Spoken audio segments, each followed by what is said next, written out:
Alright, hi everyone, Richard here with another SEO video. Going to be a quick one today, not like that 40-minute or so monster I did last time. This one I reckon about 12 to 15 minutes. Let's see how close to that I am. Paid links. What's that all about? What to do when a competitor starts buying links? Their rankings are starting to go up. Your boss is going, what are you doing? Why aren't we ahead of that other company? And you're starting to get nervous. What should you do? Should you respond with paid links of your own? No, you shouldn't. I will tell you what to do. All right. First of all, it's interesting to have a quick look at the types of sites that use paid links as part of their SEO strategy. First of all, we've got the disposable sites, locksmith, casino, adult sites. These types of websites, they're after a quick bang for their buck, so to speak. So what they do is they create a website. They also create a network of other sites on different servers around the world. They build those other sites up a little bit with a bit of nonsensy content. They then link back to their site that they're trying to get rankings for, their locksmith, casino, or adult site. It gets rankings for a while as a result of those links. Eventually gets caught by Google, and they just start the process over and over again. Or maybe they've got 10 sites on the go. Okay, so this is something that's very, very common in those niches. It's one of the reasons I don't do SEO in these niches, because it's such a turgid place to do SEO. It's just about all black hat. All right, who else does paid link SEO work? Sites that use SEO agencies from offshore, they quite often get caught up in paid link scams. They outsource their SEO to an agency that goes, yeah, it's all white hat, it's all guaranteed. We'll take 50% of our payment upon results being achieved, which all sounds fine, but this agency will just go and buy links, you'll get rankings, and you'll have them. They'll be genuine for about a month or 6 weeks, and then your rankings will plummet after you get busted for the paid links. The offshore SEO agency is like, well, no, what are you talking about? All our techniques and tactics were white hat, which of course they weren't. And then shortly thereafter, you get an email from a company going, oh, we clean up paid link problems, and we can undo your problem with paid links, and then you have to pay them to get your backlinks removed, and so I really am not a big fan of using offshore SEO agencies. Occasionally, very occasionally these days, large brand sites get caught up in paid link schemes.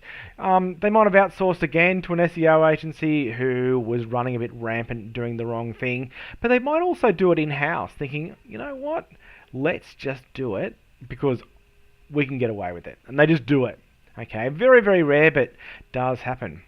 Alright, so how do you spot them? How can you tell the difference between a paid link and an unpaid link? Well, you know what? It's not super easy. Okay, look at the really blatant ones are easy, but there's a grey area where it's a case of, I don't know if that's paid, and Google will err on the side of caution when it comes to penalising sites. If they aren't really sure that you're buying links, they're not going to penalise you. So, yeah.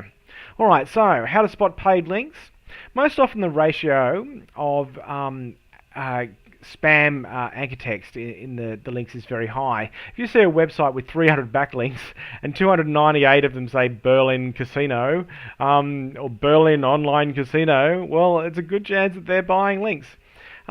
If the links in the main are coming from blog sites, they're probably paid too. A lot of blog owners monetize their sites through backlinks, and if all of a sudden there's all these different bloggers that are writing articles about a particular website and then linking to it with a follow link and it's on a keyword anchor, that's a bit suspicious, isn't it? They also tend to be created in blocks because SEO agencies or SEO people will be given a particular keyword that they have to get results for. So between, I don't know, the months of January and March in 2015, they might be targeting Manchester locksmith, and you'll see that they've built up all their links in that period on that particular keyword anchor, and then there's nothing after that for a year or 2 years, maybe never again. So if you can see that there's a lot of keyword anchor links in a particular period, or even just a lot of links in a particular period, 300 in June and then nothing for the rest of the year, that's probably paid links. They're definite giveaways. Alright, if the links have been arranged by an agency, there's a few other markers to look for. Lots and lots of links from the same IP address or the same server. So what that means is the company has paid for links, they've paid someone to do their SEO, and that company's gone, great, I've got 300 websites sitting on the same server, I'm going to link back to this site with a link from all of these 300 sites, get my money for the links. They're not going to actually get rankings using this technique, but they'll get paid their deposit for getting the links in the first place. What else? Look, often the sites giving links will be abandoned. So if you're going through the backlinks of a website and then you're checking out the sites that are linking to them, and you can see it's a blog site, there's a few nonsense articles back in January 2016, and then some more in February and March, and then another one in April, and then it all stopped, yeah. Very, very likely it's a case of the company that was building up the backlinks, that was selling the backlinks, has just abandoned that website because they've decided that it's got no real value anymore for selling links. It's not going to help any of their new clients, so that they don't bother to add any new content to it. So abandoned sites, lots of them, that's a big giveaway. Alright, so what to do? What should you do if a site is buying links that you're competing with? Well, look, most often I say do nothing. They're eventually going to get caught. Spend your time doing positive SEO. Don't spend your time trying to bring another site down. Spend your time trying to bring your site up. But if they aren't caught, because they're in this grey area, they're getting these links that Google can't really tell are paid links, and you're getting some heat, and you think, I've really got to do something here. Alright, look, the first thing I recommend you do is send them a warning. Fire a shot across the bow that what you intend to do is advise Google about their paid links. You're going to bring them down, okay? Because I think it's important to send them a warning, because it could have been that they got their links through an SEO agency, or they could have got some bad advice that this was okay.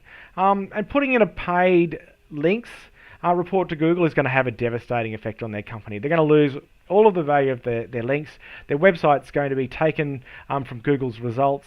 They're going to get a spam report in their Google Search Console. It will take months and months, if ever, for them to clean up the problem, and they're never going to recover their rankings.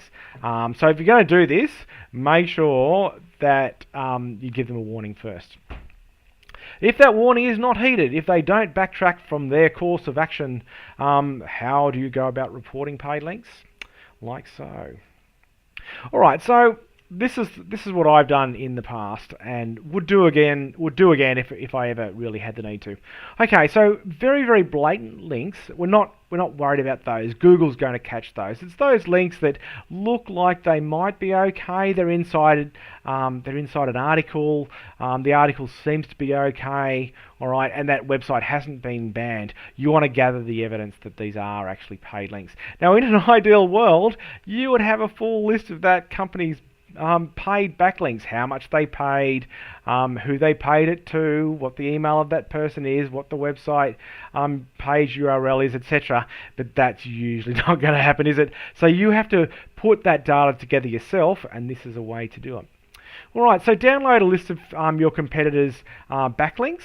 Have a look through them, determine which ones are the paid ones. They're the ones that have got the spammy anchor text. They're the ones that you can see have been gained in blocks. Okay, here's the Manchester locksmith spammy links, yeah, because they all happened in January 2016, and they also that's what you're looking for. Alright, put them together. Find the webmaster of the websites that's actually providing those links to your competitor, and offer them $100 US for an article with a backlink. Now, this is a very cheap rate. Most bloggers will want more than this. But it's enough to pique their interest. They're like, alright, maybe this can go somewhere. When you send them the email, make sure you send a link to the article that contains the link to your competitor's website, the one that you think's paid, and go, oh, my friend who works here told me that you do links like this, editorial links, and the rate was about $100 for links in those sorts of articles.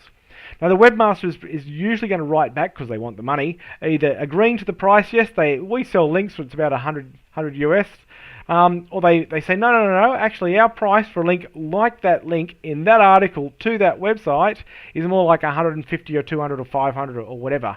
You don't really care what they're saying. What you're saying is, what you're caring about is that they're giving you an admission that they sell links, they're prepared to sell you a link, and this other link to your competitor site is a paid link too.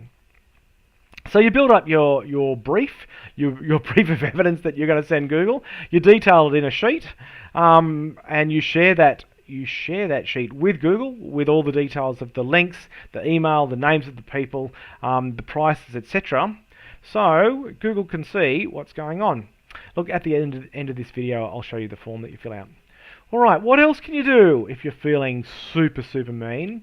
You can monitor the rankings of this said competitor, and as soon as their rankings drop, you can assume that Google's taken action, and then you can email the paid listing on your competitor's site and advise them, guess what?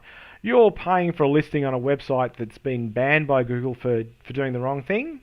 You can also put a press release together, okay, and send that out to SEO magazines or to business websites like Business Insider, and also where relevant to startup magazines like Grunderzine, whatever, and say, hey, look, this big company or this startup has been busted for selling links. How about you publish an article about them so everyone knows? Look, all of these things are options for you to do. You've really got to think about whether you should do them or not, though. It certainly wouldn't be I feel like dobbing someone in for pay links. But if you feel that you've just got no other choice, that you've been backed into a corner, that this is really the only option left to you, well then this is how you do it. All right, just going to go back and show you that link. All right. Alright, Google Search Console. Alright, so what you do is you put in an example, one of the websites that's selling links, and then you put the website buying links, and then here in additional details you say, hi Google, here is a list, here is a full brief of evidence of the link buying and selling by these websites and more. Please see the attached Google sheet, and in that you have all of your evidence. Okay, I promised this would be a short video. Indeed it is, so I'm going to end it there. Bye for now. Enjoy your weekend. Any problems with paid links, you know what to do. Bye for now.